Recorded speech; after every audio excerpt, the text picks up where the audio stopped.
Le mouvement a commencé à jamais dans plusieurs villes de Suisse romande, transformer les villes en jardins potagers. Cette idée a émergé dans une petite ville du nord de l'Angleterre, une idée qui est faite pour être copiée le plus souvent possible. Et si l'on s'en inspire sur les bords du Léman, c'est tant mieux et c'est tendance. Reportage de Catherine Kammerman. Lausanne, un jour de semaine. Fabienne Arnaud a rassemblé quelques sympathisants bénévoles des incroyables comestibles, un mouvement citoyen qu'elle a initié à Lausanne.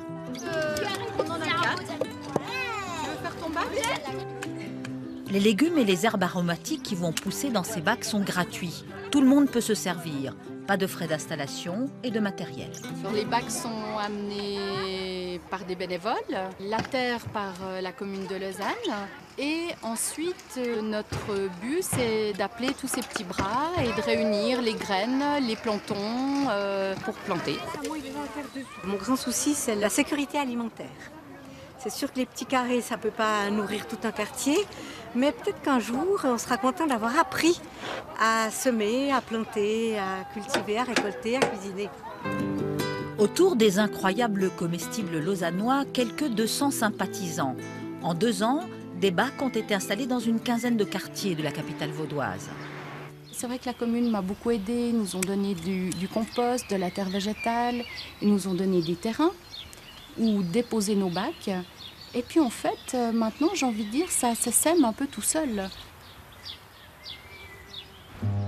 Aujourd'hui, il y a un enjeu important en termes, on va dire, de nourriture. Qu'est-ce qu'on met dans notre assiette? On a des légumes et des fruits qui traversent la moitié de la planète pour arriver dans notre assiette. Je pense vraiment qu'on doit mettre en place des circuits, on va dire, courts, qui nous permettent, on va dire, de manger ce qu'on cultive dans notre région. On mange aussi avec les saisons, on ne produit pas beaucoup de pétrole pour déplacer ces fruits et légumes. Et donc, je pense que là, il y a un grand enjeu et on doit le rappeler en tant que collectivité publique. Les incroyables comestibles ont aussi mis les écoles à contribution, histoire de sensibiliser les futures générations. Actuellement, il y a 6 collèges à Lausanne déjà qui sont armés de petits jardins. Ça fait plus de 60 bacs quand même déjà posés. Et puis maintenant, on s'étend, on essaime et vivement les autres. On a planté des carottes, elles sont déjà grandes comme ça. Et puis c'est chouette. J'aime bien parce que c'est intéressant de voir des plantes qui poussent. Et après on les mange et on aime bien. C'est bon. Nous, ça nous permet de faire des liens avec le côté pédagogique. Ils peuvent écrire, regarder, voir grandir les fleurs, goûter, sentir. Enfin, à tous les niveaux, de première année à 6e, c'est important qu'ils soient proches de ça. Et c'était notre projet pour cette année de notre bâtiment de l'annexe ouest. Courgettes. Courgettes. Elles sont où les courgettes? Il y a beaucoup d'enfants qui, au début, ne sont pas très preneurs, n'osent pas, ils ont des habitudes alimentaires. Et là, c'est vrai que maintenant, ils osent goûter, ils approchent des choses comme ça qu'ils ne feraient peut-être pas à la maison. Et pour se faire connaître, il faut communiquer. J'avertis par Facebook ou par email. Il y a également les incroyables comestibles d'Afrique du Nord. Mais moi, la première communication que j'ai eue, c'était avec Todd Morden en Angleterre. Et c'est eux, en fait, qui m'ont aussi donné quelques tuyaux qui disent comment commencer, qui donnent des pistes, par exemple. Todd Morden, on the Lancashire-Yorkshire border, is a pretty, not untypical Pennine mill town. Todd Morden, nous y voici. Et voici Mary Clear, ancienne assistante sociale, une des cofondatrices des incroyables comestibles. C'est ici en Grande-Bretagne qu'est né le mouvement, il y a 8 ans. La plus grande inquiétude pour une mère, une grand-mère, un père, c'est la nourriture. Alors on a décidé un jour de commencer à planter, à partager. Autour de la nourriture, on enseignerait, on créerait des emplois, on fêterait, on en ferait un art. Et tout ça serait une réponse positive à la misère dans le monde. C'est dans cette église transformée en centre communautaire que se réunissent les incroyables comestibles. Nous leur rendons visite avec la lausannoise Fabienne Arnaud. Bonjour, on s'embrasse à la française. Regardez le beau temps que vous avez ramené avec vous. Ce jour-là, Mary donne une petite conférence d'introduction à une quinzaine de touristes britanniques venus spécialement pour découvrir le mouvement citoyen. La nourriture a traversé les classes sociales, les générations, les croyances, la culture, les religions. Car quand on mange, on est dans la vie. Regarde, tu aimes ça? C'est pour la théière. Comment vous faites avec vos autorités communales? On fait et on demande pardon si on a fâché quelqu'un.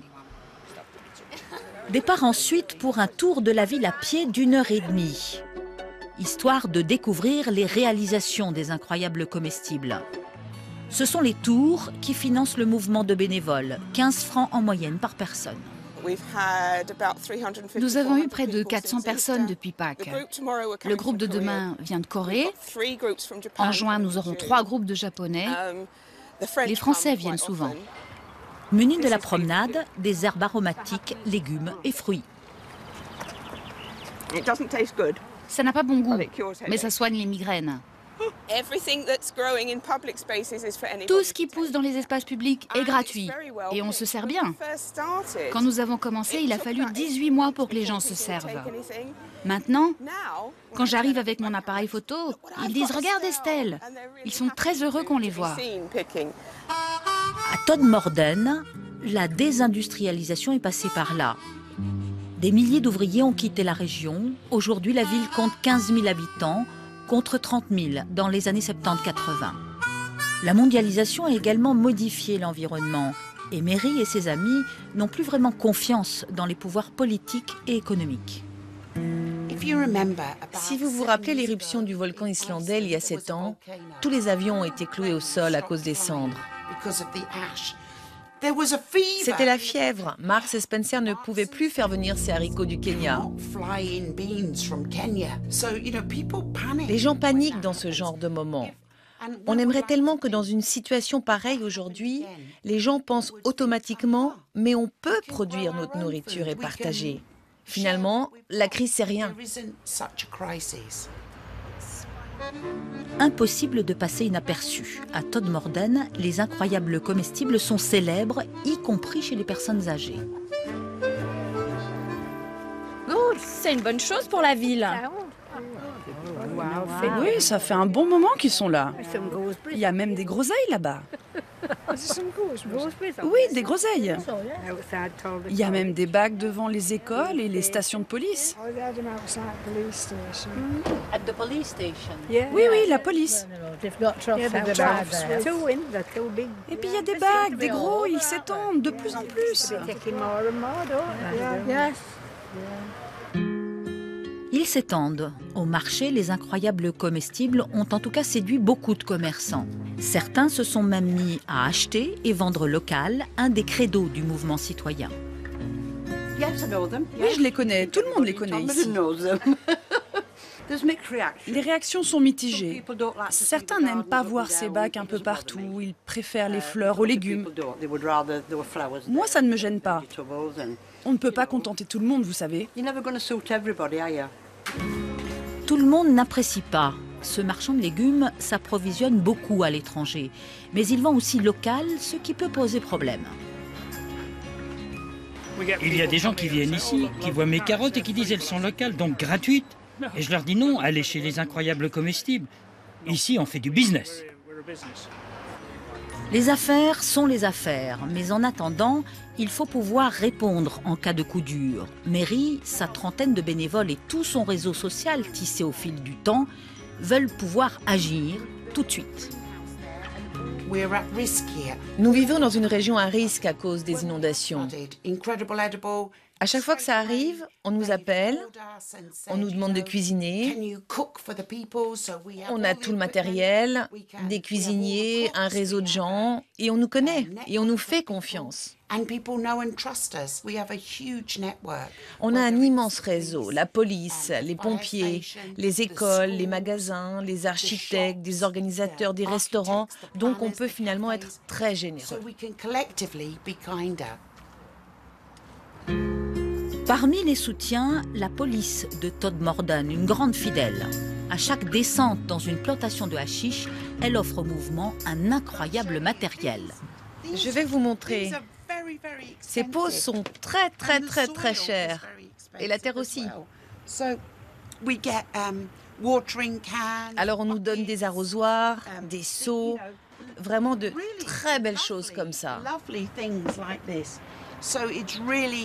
Et ça nous a réellement aidé à aller de l'avant. Alors bravo à la police. Bravo to the police. Salut Mickey, comment vas-tu?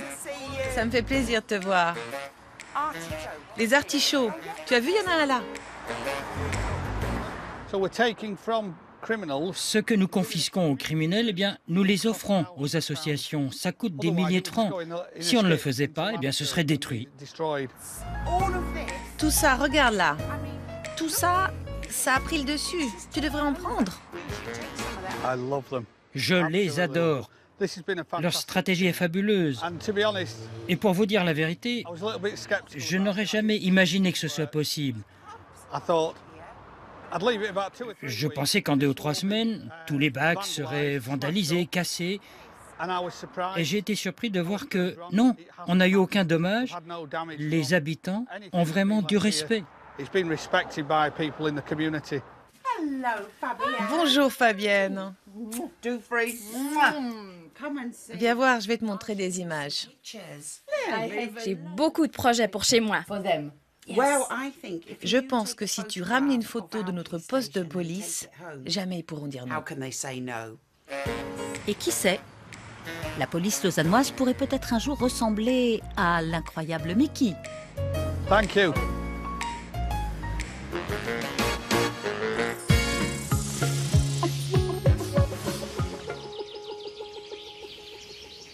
L'incroyable Mickey, adepte des incroyables comestibles. Je vous ai mis quelques liens sur notre site si vous voulez retrouver des adresses et qui sait, pourquoi pas participer à ce mouvement citoyen.